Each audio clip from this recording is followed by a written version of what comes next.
Like, let's say you have great energy and great chemistry with somebody, right? He's no longer my friend. Okay, he's no longer your friend. That's perfect. That's cool. But like I was saying before, you break the facade, you break the mask, and then 2 months in, you find out he was not this person he was pretending to be. How many times have you given and had meaningless sex with someone that didn't deserve it? No, it's not about having meaningless sex. It's like if you both agree to go to that level, then that's you. You guys are adults. I don't believe in the word whore or like how many bodies you have. You're an adult. You No, should I never mean, I'm fucking just ask me saying, that. how many times have you had meaningless sex? I mean, when I was younger, a couple of times, drunk nights, why not? Sure. Was it amazing? Fuck yeah. But was it meaningless? Yeah, you could have amazing sex with somebody, but they don't stimulate you mentally. And if you're the type of girl that doesn't give a fuck about that, you know, he meets your standards or whatever, but like he doesn't stimulate you and it's like a fucking glass Coke bottle that's flat, who wins? Who wins? Not you. No, but the reason you had sex with him because he stimulated. For me, I don't care. He could have. How can one stimulate you so much on the first date? It's easy. It's easy. He might have been talking about what you wanted to hear that night. So you never had sex with somebody on the first date and then like you're like, oh yeah, that's not for me. Yeah, I've had a lot of meaningless sex in my life, but I also would not negate the men I've met, and we have a 10-year long relationship now from that one conversation sitting in the airport. Right. That you be like, damn, I didn't think this would grow for this, but I'm glad that I watered it and nurtured it to become what it is now. And yeah, the mind frame I hate to put the sex on it. So what? How do you get to know a guy? You had sex with him on the first night. How do you not know that we didn't get to need to know all that we needed to know about each other on the first night? Use Jeffrey Dahmer as an example. He showed you exactly who he was all within less than 24 hours, and people still made their decision based off of that, thinking because they're delusional, they made these choices in their mind saying, he's not this person. I'm going to just act like I don't see he's a little crazy. Because how can you know about someone who's intimate or who does stuff in the dark in the midst of 24 hours? You can't. So Jeffrey Dahmer, if you're going to use him as an example, he showed himself. He embodied everything that you are to like literally get you watched sexually. the movie just like I did. Mm-hmm. He embodied everything. He thought, girl, he was like, let me be, let me gaslight you a little bit. You're amazing. I'm just going to come take pictures. You just come back to my crib. Just do this, do that. You know what? Because they weren't looking for love. They weren't looking for nothing. They were looking for exactly what he said he was offering. Meaningless sex. Well, definitely there's a lot of people, if not every girl, that goes through that phase of having meaningless sex. And they eventually find out this is not for me. I'm going to change my demeanor. Or you have sex with meaning and then find out it doesn't mean shit later. Yeah. Which one you want? It's just not really up to you. It's really wait the 6 months to get to know him. Get to know him. Wait the 6 months. Get to know him. Build this friendship, right? And then find out he ain't shit and the sex meant nothing to him. You was just some pussy that you waited 6 months to give him. I mean, I feel like if you're talking to someone with 6 months, especially if like, you know, they trust you and stuff, that you would know from the rip, oh, this is like, I always say this 1,000%, the way a person, whether it be male or female, let's say you guys go out to dinner or whatever, the way the person treats someone who's getting paid to be service of them, at the waiter, the bartender, or stuff like this, that's who they truly are. Or like when they make these sneak little remark comments, that's who they truly are. It's not who the fuck they're selling themselves to be. And if you're lucky, and may the universe bless, if you're lucky, who they're telling you that you are, that's the person who they are internally. Cat. But it doesn't. I was a stripper for 10 years. I could be whoever I want to be for as long as I want to do. I could rock you to sleep all the way to the wedding chapels. Okay, that's great. That's great. But you're saying you're unapologetically who you are 1,000%. But there's a lot of men that are not. Men will say anything and everything to get some pussy. But the fact that women know this and still give it up. But that goes redirect into the same thing that you said. You could possibly, not all the time, but you could possibly give it up on the first date. It doesn't define how sincere or how validated this relationship is or will be.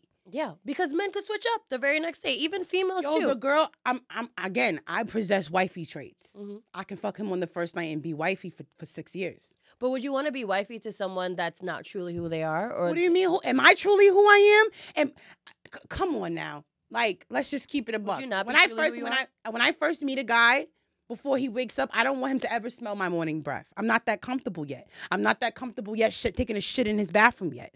These are just certain things. Doesn't mean that I'm not being my true self. It just means that, like anybody else, you want to impress You want to impress this person. So am I gonna be mad that after a year I find out that he's really not who he was when I first met him, maybe not, depending on the extent, because relationship about is compromising, and marriage isn't about how much you love the person. It's about how much you'll tolerate. And I feel like within any relationship, you're always constantly evolving. You won't be the same person when you met your girlfriend a year ago versus 5 years down the road. And I get that and I understand that. You definitely won't be. But if you forget to date your significant other, if you forget to do the little things that made your significant other fall in love with you, that's how people resent think about you might. I'm telling you, a person in a long-term relationship, you might.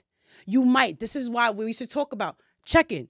The same way you take your car for oil change, check engine light, and all that stuff, you have to do the check engine light on your relationship. And it may not be as often as you would like. It may not be. Communication is key. It may not be your partner ever knowing, because they're consumed with so many other things, because real life happens, that you forget to go on dates and you haven't been on one and two. I'm telling you, a person in a relationship, 1,000%, that you forget to date sometimes. And this is why is it important to let your person know and articulate to them that, hey, listen, I need you to check in on me here and there. You need to teach your partner how to date you. So the longest relationship I've ever been, I was engaged in everything, was 5 years. Now, my problem and my issue with that was he did a whole 180 on me. So if you're telling me like you're this person, you're doing this, you're doing that, but then you end up doing a whole 180. Like, for example, let's say you love alpha males. Who doesn't? What female doesn't love an alpha male? But what if in a couple years you find out he's submissive and he has all these female toxicity traits? You're not going to leave him? It depends. Again, marriage and you've been engaged, it's not about how much you love this person. It's about how much you can tolerate. Yeah. Because a man's only going to treat you what you allow. 1,000%. Absolutely. So at the end of the day, if he shows that in the beginning I'll give you an example, right? Mm-hmm. One of my relationships, I got in a relationship, he was so financially stable, right? And then later on down the line, I find out little bits and pieces that he's not so financially literate and educated as I thought he was.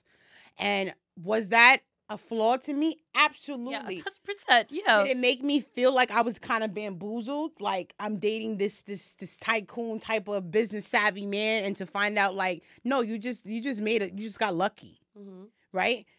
Am I leaving him? No. Because it just goes back to when I say I wish the men I dated in the past, because they didn't care about me enough. I wasn't their person.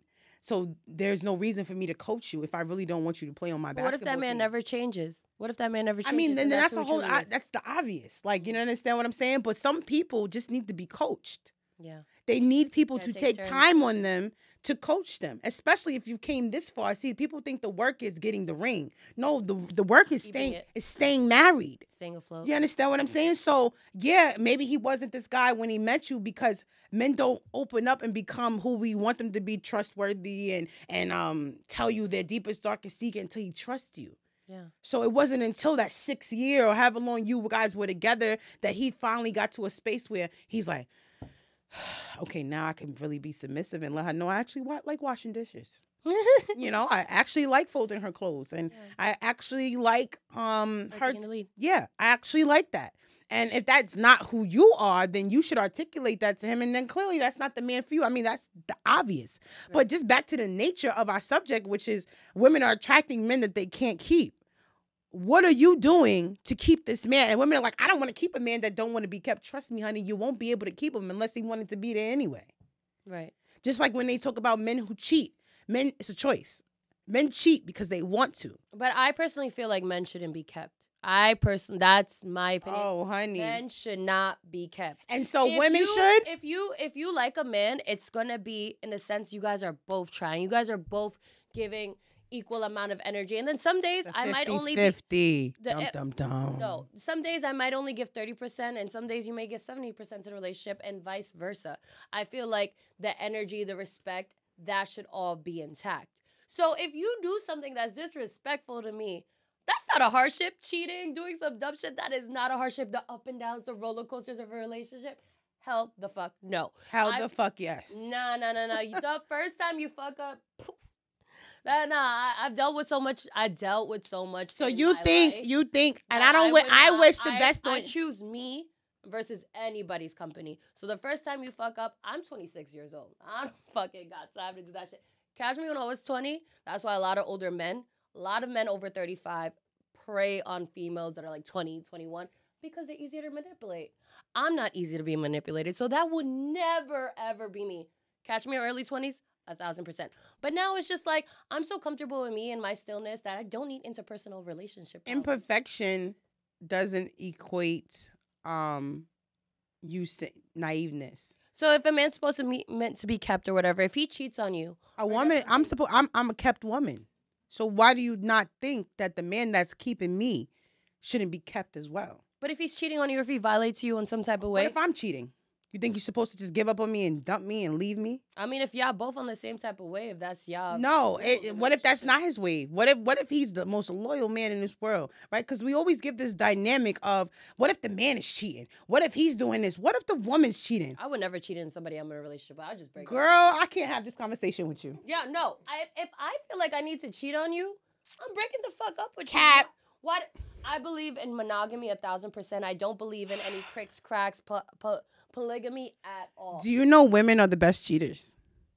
You know we are the best cheaters. Definitely the best gaslighters, but I don't know about cheating. I've never. So you're telling me if you cheated, you want your man to give up on you? No, I'd give up on him. I'd give up on him before I even cheat. I'd be like, hey, I'm having these feelings. Gotta go. Yeah, but if that conversation goes in a different way, then but let's just be a little mature about the situation. Those feelings may not be long-term feelings.